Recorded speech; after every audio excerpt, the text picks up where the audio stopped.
Olá, meus amigos, sejam bem-vindos, pois vamos começar mais um Universidade e Comunidade, um programa produzido numa parceria entre a Universidade Federal de São Carlos, Campus Araras, e a Câmara Municipal de Araras, no estado de São Paulo. Vamos ao ar regularmente pela TV Câmara, aqui em Araras, pelo NET TV Canal 4, todas as sextas-feiras às 19h30, com o nosso programa inédito. As nossas reprises acontecem aos domingos e terças-feiras, também às 19h30, e às quartas-feiras, às 20 horas. Você pode nos encontrar também no YouTube, acesse youtube.com.br, digite Universidade e Comunidade, e lá você encontrará este que é o nosso programa de número 87 e todo o nosso trabalho. Esta é uma atividade de extensão da Universidade e da Câmara, como foi dito, que tem o propósito de aproximar a Universidade e Comunidade, e assim começamos. Isabela, tudo bem? Como vai? Tudo bem. Tranquilo? Prazer estar aqui contigo de novo. Igualmente. Legal. E o nosso programa hoje tem um formato um pouquinho diferente. Nós faremos os nossos destaques da semana, como fazemos sempre.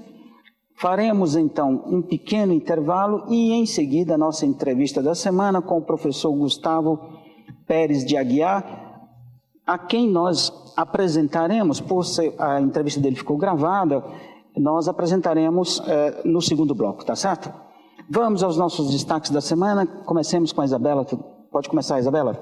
Não, só para lembrar que o Gustavo ele veio, né, um projeto de extensão, né, uma parceria, e ele veio para nos contar um pouco sobre um projeto que está sendo desenvolvido em parceria da UFSCar com a Bahia, né, ali no sul da Bahia. Legal.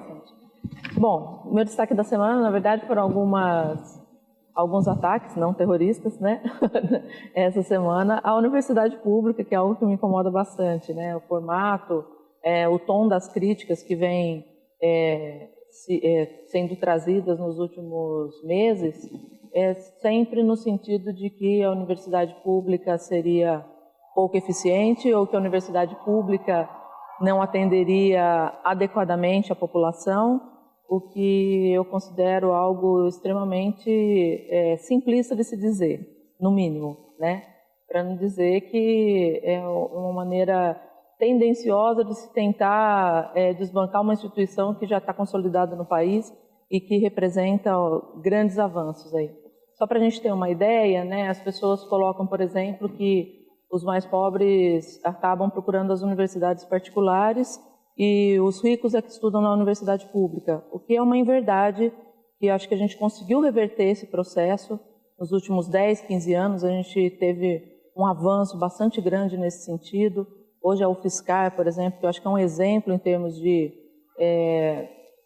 acesso, né, e também de manutenção de alunos dentro da universidade pública. Hoje nós temos 50% de vagas em todos os cursos, né, para alunos que vêm da escola pública. Nós sabemos que nós temos problemas ainda por falta de investimento no ensino médio e no ensino fundamental, né, que infelizmente a gente tem um degrau muito grande entre o que se faz nas escolas públicas e particulares em termos de perspectiva de se olhar para o vestibular. Eu não digo em termos de formação para a cidadania, não. E eu vejo que assim as escolas particulares, elas se atêm à questão de treinar os alunos muitas vezes para passar no vestibular, né? E não se atentam para essas outras questões. Então é uma coisa assim que me deixa bastante chateada, né, de imaginar como isso chega para a opinião pública de uma forma geral. As pessoas não têm acesso e não têm o conhecimento do que realmente representa, né, a universidade pública. E se a gente pegar, na verdade, hoje e analisar os brasileiros, assim, a camada mais pobre do país, que seria a classe E, hoje nós temos em torno de 7,5% dentro das universidades públicas e 3,5% dentro das particulares, com incentivos de ProUni, de FIES e etc., né? Então, a universidade pública ela vai agregando, sim, essas pessoas. E quando a gente pega a classe C e a classe D, que são a classe média baixa, elas estão hoje numa situação mais ou menos equiparada ao que a classe mais favorecida economicamente está. Então, dizer que hoje, né, a situação é a mesma, eu acho que é uma inverdade, né? Além disso, uma outra questão que eu acho importante a gente colocar, depois a gente vai debatendo, é a questão de que existem vários estudos mostrando que existe uma relação do investimento em educação, ensino em nível superior, pública principalmente, com o aumento do PIB do país. Então, para cada R$1 mais ou menos gasto ou investido na educação de nível superior de qualidade, a gente tem um aumento de 1,85% no PIB, né, o que é muito maior do que qualquer outro investimento feito, né? Então, são coisas para a gente levar em consideração. Legal. A Universidade Pública Brasileira, ela teve uma expansão grande nos últimos anos e ela tem como característica ensino, pesquisa e extensão, né? A realização de ensino, pesquisa e extensão. E nessa tríade, comparativamente com outras universidades, ela é muito baseada na formação de pessoas, né? Acho que a parte relativa ao ensino é o critério mais bem estabelecido, vamos dizer, né? E isso, às vezes, acaba não tendo uma visibilidade externa muito grande, né, no dia a dia da sociedade. Acho que um dos papéis que nós estamos fazendo aqui, inclusive, é tentar quebrar esse ciclo, mas isso é uma verdade, acaba não acontecendo, porque formar pessoas é um processo silencioso que dá respostas a médio e longo prazo, né? E o país que deixa de investir em educação, via de regra, não consegue se desenvolver adequadamente. Nós vivemos um momento de vacas magras, de restrição de recursos, e a universidade tem que se defender, né? Ela tem que se defender no contexto. Às vezes eu fico me perguntando lá dentro da universidade se nós estamos nos defendendo bem, né? Efetivamente é um exercício que nós temos que fazer, né, diariamente, para saber o que mais a gente pode colocar aí para a sociedade, no que tange a informações, aos produtos, vamos dizer assim, se é que eu posso chamar dessa forma, que a universidade gera, para que a sociedade melhor entenda como ela funciona e ajude a defender a universidade brasileira, né? Porque... O que eu vejo assim muitas vezes é um apelo à questão do modelo americano, né? Que no Brasil existe uma vertente. Acho que cada um. Né? Um grupo que sempre acha que o que acontece nos Estados Unidos é tudo lindo, maravilhoso e que aqui é uma desgraça, né? E que eu acho que as coisas não são bem por aí, né? Então, uma das questões é o modelo de universidade pública que nós temos, e a gente sabe muito bem que para a classe média e para a classe baixa conseguir estudar numa universidade nos Estados Unidos, ela se endivida bastante, a não ser que ela consiga uma bolsa, principalmente por esporte, né? Então, nós sabemos das dificuldades também. E agora, recentemente, nós vimos, a Alemanha acaba de decretar aí que as universidades públicas, né, tá transformando as universidades que eram particulares todas em universidades públicas, gratuitas, e o Chile também agora vai na mesma tendência, né? Então, eu acho que são indícios de países que sempre se preocuparam com a educação, né? Então, se a gente tem que seguir um modelo aí, por que não esses, né? Eu gosto muito de comparar, né? Comparar e fazer ponderações. Claro. Né? Eu gosto de comparar com o modelo americano, mas, efetivamente, observar essas diferenças. Como eu gosto de comparar com o modelo chileno, é uma coisa que me instiga, inclusive, uma comparação entre universidades pelo mundo. E isso é algo que está, inclusive, nos meus planejamentos futuros, né, de tentar pensar um pouco mais sobre isso. Acho que isso é legal, porque nos Estados Unidos, por exemplo, as universidades são caras, né? Em contrapartida, a escola de ensino médio ela é boa e gratuita, né? Então, o sujeito vai pagar a universidade, mas ele teve o ensino gratuito no ensino médio, né? O ensino fundamental.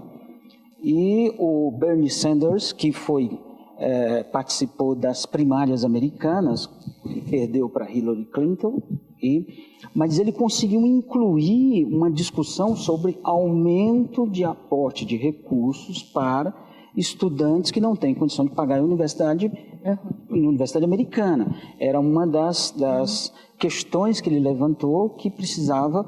A Hillary teve que abraçar isso para ter o apoio dele. Entendi. Então, eu acho, inclusive, que a participação dele, apesar dele não ser o candidato, foi vitoriosa, porque muitas das pautas que ele colocava, né, de apelo mais social, ela teve que incluir na campanha dela, Doravante. E esse foi um dos aspectos marcantes no que tange às universidades. Agora, assim, só o último aspecto que eu acho que, assim, a escola americana média, ela realmente é uma escola que consegue abarcar um grande número de pessoas ali, mas é uma escola que hoje tem um modelo altamente discutível na área de educação. Sei. Né, em termos de realmente de ensino, de aprendizagem, o que está por trás dessa escola, né? O que ela quer, o que ela pretende. Né? Então, são discussões que os próprios educadores norte-americanos têm feito atualmente, né? E o que a gente percebe é que,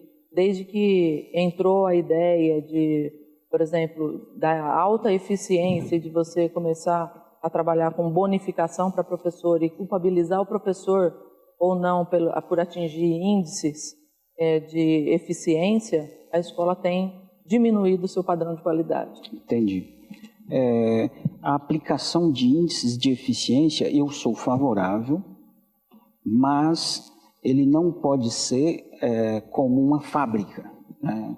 Como um processo de produção de bolachas, entendeu? Que você tira de uma fábrica, põe na universidade. Você tem que tomar muito cuidado, tem que ser aplicado de uma forma inteligente, porque senão você cria determinados instrumentos que inviabilizam a educação de qualidade. Mas, dentro das universidades, por exemplo, eu sou um dos defensores assim, de que determinados índices qualitativos, né, deveriam ser mais aplicados, fosse docente, etc.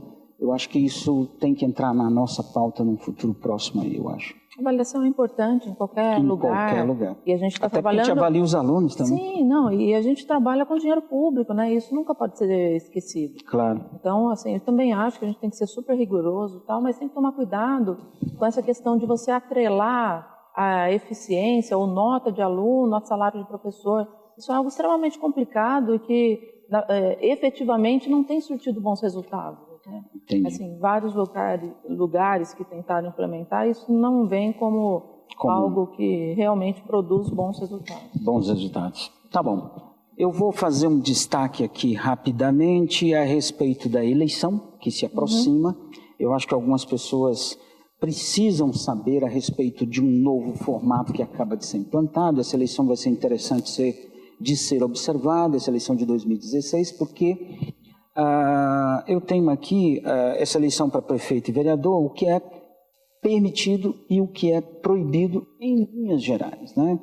Para que as pessoas possam entender e acompanhar melhor os seus candidatos, né? Doações de pessoas físicas é permitido nessa eleição, recurso do próprio candidato também, o que é algo controverso, porque você tem um candidato mais rico que o outro, e acabaria sendo favorecido aquele mais abonado, vamos dizer.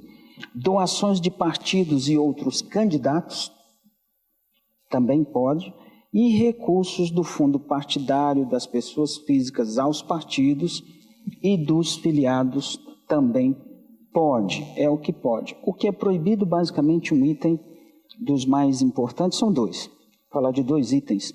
Doação de pessoa, a grande mudança nesse momento, doação de pessoa jurídica. Empresas não podem doar nesta eleição, doravante. Mesmo se a doação tivesse sido feita em eleições anteriores, quando ainda era permitido, esse recurso não poderia ser utilizado nessa eleição, e doação de origem estrangeira também não.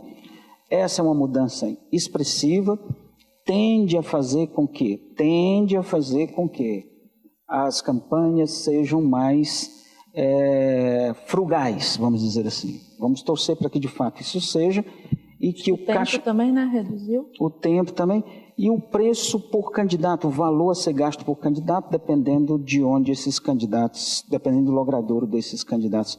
Isabela, infelizmente, isso aqui a gente pode voltar a discutir isso aqui, muita coisa. Mas o nosso tempo acabou, nós vamos fazer um intervalo e depois voltamos com a nossa entrevista com o professor Gustavo Pérez de Aguiar, Foi um prazer estar aqui contigo. Igualmente, até a próxima. Até a próxima. Vamos para um intervalo e nos vemos em seguida com a entrevista. Tchau, tchau. Até mais.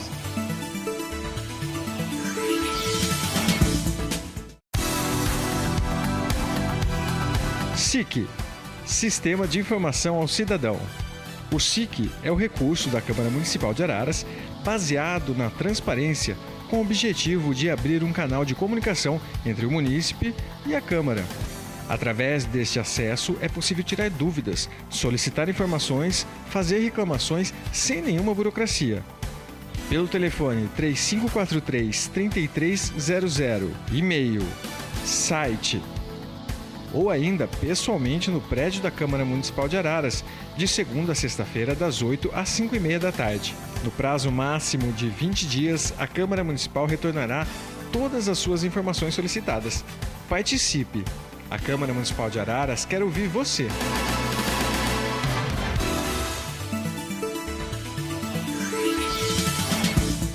Muito bem, agora vamos para a nossa entrevista da semana. Hoje nós temos o prazer de receber aqui o Gustavo Pérez de Aguiar, não é isso? Isso mesmo. Ele é mestre em Educação Ambiental, professor de Biologia pelo Colégio Estadual Aurelino Leal, em Itacaré, na Bahia. Ele é vice-diretor dessa escola, é nascido em Brasília, é isso? Isso mesmo. E ele está em visita ao UFSCar, como parte de um programa de extensão chamado PET, que é um programa da CAPES, onde a nossa universidade desempenha uma parceria na Bahia, na região de Itacaré, de onde vem o nosso querido Gustavo, e hoje ele vai falar para nós sobre a inserção dos estudos afro-brasileiros indígenas nas escolas públicas, dos descendentes afro-brasileiros indígenas nas escolas públicas. Gustavo, seja muito bem-vindo, muito obrigado por ter aceitado o nosso convite. Fala para nós de como está funcionando esse trabalho no sul da Bahia. Em primeiro lugar, obrigado pela oportunidade de estar aqui. Muito importante a gente poder divulgar, porque a gente acredita que divulgando esse trabalho a gente consegue dar um avanço nele e contribuir para que novos projetos como esse sejam disseminados aí pelas universidades. Esse projeto começou na Universidade Estadual de Santa Cruz, na região de Ilhéus, bem próximo de Itacaré. E a ideia justamente dos professores que deram início a esse projeto foi de criar uma alternativa para que a lei diz respeito às questões afro-brasileiras e indígenas fosse efetivamente aplicada e utilizada nas salas de aula. Porque a gente viu a necessidade, a gente viu a criação de uma lei, mas sem uma metodologia, sem uma didática, sem uma pedagogia que envolvesse esses assuntos. E o projeto ele tem várias etapas, então a primeira etapa consistiu num diagnóstico, para poder entender até onde iam as demandas e as necessidades das populações que teriam, né, seus assuntos tratados nas escolas de ensino médio. Então, a primeira etapa foram encontros realizados, onde foram convidados vários parceiros, professores e alunos do ensino médio fundamental de escolas estaduais, associações de capoeira ou que trabalhassem com cultura afro-brasileira. A gente tem quilombos, a gente tem uma escola indígena que também está envolvida no processo. E é um processo contínuo, então a gente também sempre está buscando novas parcerias para crescer esse número de pessoas que vão estar compartilhando suas informações, falando um pouco da sua cultura, trazendo informações que não estão, de repente, registradas nos livros, que você nunca viu em nenhum livro de história ou qualquer material didático. A segunda etapa já consiste em trocar essas informações, porque esse encontro ele foi importante para que as pessoas começassem a se conhecer e falar um pouco cada uma, justamente para você diminuir um pouco o preconceito, a discriminação, você entender um pouco quem é o outro. Depois começou a vir essa parte das demandas. Mas qual é a sua necessidade como professor na escola indígena? E você, aluno da escola fundamental, regular, o que você gostaria de aprender sobre essa cultura? A próxima etapa, que está em andamento ainda, seria o desenvolvimento de material didático a partir da universidade, para poder estar fomentando esses espaços com livros, textos, para começar esse trabalho. Uma das experiências interessantes que eu observei como parte, né, de professor convidado para fazer parte desse projeto, essa questão de eu ser capacitado para poder trazer esses temas para as minhas aulas. Apesar de ser biologia, eu me senti mais capacitado em trazer as questões afro-brasileiras e indígenas para a minha sala de aula, para a minha matéria de biologia. Então também tem esse caráter interdisciplinar muito forte. É importante você falar isso, Gustavo, porque muitas vezes a gente... eu também sou bióloga, né, sou formada em biologia, trabalho com educação, e existe às vezes uma resistência das pessoas em discutir essas questões, as questões étnico-raciais, as questões de sexualidade, de gênero dentro da escola, e exatamente por dizer, mas isso não faz parte da minha matéria, né? E acho que entender que a educação é algo mais amplo do que isso, né? E que a questão dos direitos humanos, né, perpassam por todas as disciplinas, né? É importante. Então, eu queria que você colocasse um pouquinho mais, assim, como que se estabeleceu isso e essa relação com os professores ali na tua escola? Então, como que você vê isso? Bom, como eu estava dizendo, né, o projeto ele teve início com os professores de história, né, professores da universidade e professores lá da nossa escola, né, de ensino médio de história. E eles fizeram o convite, quem gostaria de participar, para contribuir, para ajudar, para trazer novas experiências. Eu já tinha um trabalho com educação ambiental e professores de português, inglês. Mas eu falei assim, lógico, foi o meu primeiro questionamento. Como que eu vou falar de história afro-brasileira em biologia, em genética, em evolução? Não sei como é que eu vou fazer, como que eu vou participar lá? E eles falaram, não, a ideia é essa, você vai lá porque a gente vai construir isso junto. Então, na verdade, o início do projeto foi isso, foi dar oportunidade para que a gente compartilhasse as nossas informações, nossos anseios, nossos sonhos, e entendesse quais são as necessidades desse público. Então, a construção agora ela é muito processual, como quase tudo na educação, eu acredito. Eu, hoje em dia, já consigo trabalhar com a professora de história algumas questões envolvendo essas relações. Então, a gente ainda não tem um planejamento pedagógico, a gente ainda não tem essa inserção desse assunto de maneira programada no currículo da escola, não está no nosso PPP, mas a gente já deu esse primeiro passo, né? A ideia é essa, é tentar buscar mais parcerias. É claro que essa resistência, você tem uma resistência não só isso aí não é da minha área, você tem resistência, eu não tenho material didático para trabalhar com isso. Você tem resistência, eu não gosto dessa religião, né? Eu não gosto dessa história, eu acho que eu não gosto desse ponto de vista. Então, para quebrar, esses encontros foram importantes porque eles ajudaram a quebrar isso. Tanto para fortalecer esses grupos, essas minorias que foram beneficiadas por essa lei, quanto para mostrar para o outro lado, digamos assim, essas identidades, essas diferentes identidades, e você ir tentar associando com qual ideia você achou melhor trabalhar, o que fica mais confortável. É um processo, eu acho que os resultados vão ser colhidos daqui a muito tempo, mas a gente já deu esse pontapé inicial. Imagino eu, né? Agora, você comentou sobre as dificuldades dos demais grupos, vamos dizer assim, né?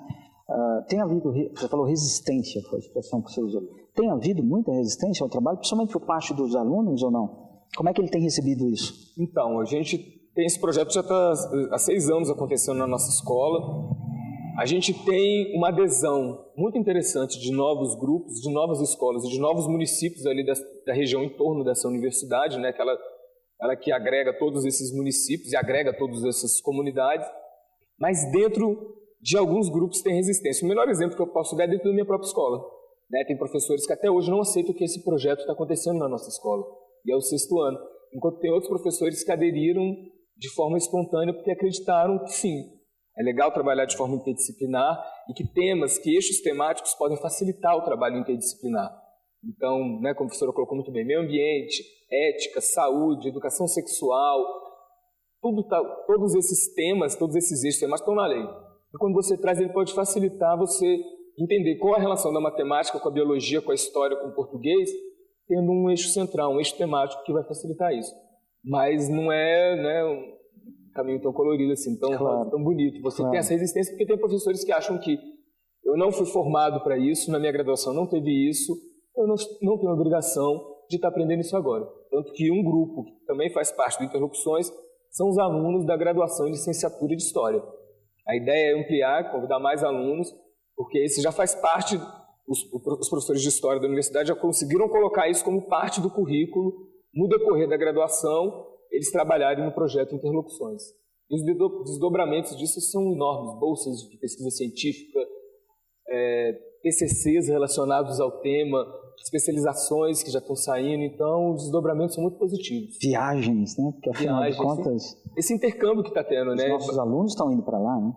A gente está recebendo alunos de São Carlos lá, a gente quer trazer, eu estou aqui, né, dessa vez, mas a ideia é que outros professores também venham contar essas histórias do seu trabalho com comunidades tradicionais, do seu trabalho com os quilombolas no quilombo urbano, no quilombo rural, que isso tudo está acontecendo e eu acho que quanto mais você disseminar, espalhar isso, mais ideias vão vir, mais sugestões vão vir e esse trabalho vai crescendo e vai tomando forma. O que eu achei interessante, ontem a gente fez uma conversa com o professor Gustavo, né, aberta na UFSCar, aqui de Araras, e o que a gente percebe ele começou a contar na relação com os alunos, né, como isso tem melhorado as relações e o que a gente chama de relações de empoderamento, né, desses grupos dentro da escola, então deles se sentirem realmente acolhidos, né, e respeitados enquanto cultura dentro da escola, né, e como isso tem mudado, né, o cotidiano desses alunos. Eu queria que você falasse um pouquinho sobre isso, porque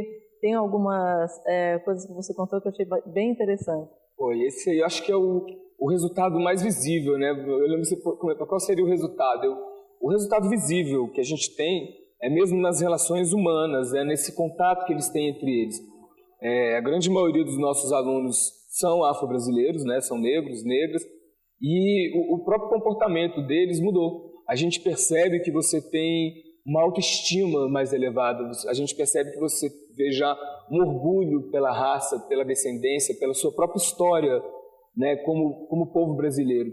E o respeito que eles começam... E quando eles se enxergam, quando eles se empoderam quanto indivíduo, eles passam a respeitar o próximo, que também é diferente. Então, hoje em dia, é um clássico, todo encontro que tem, a gente tem um encontro agora, que vai começar sexta-feira, a tribo indígena que trabalha com a gente, a escola indígena é da tribo Tupinambá, lá da região de Olivença.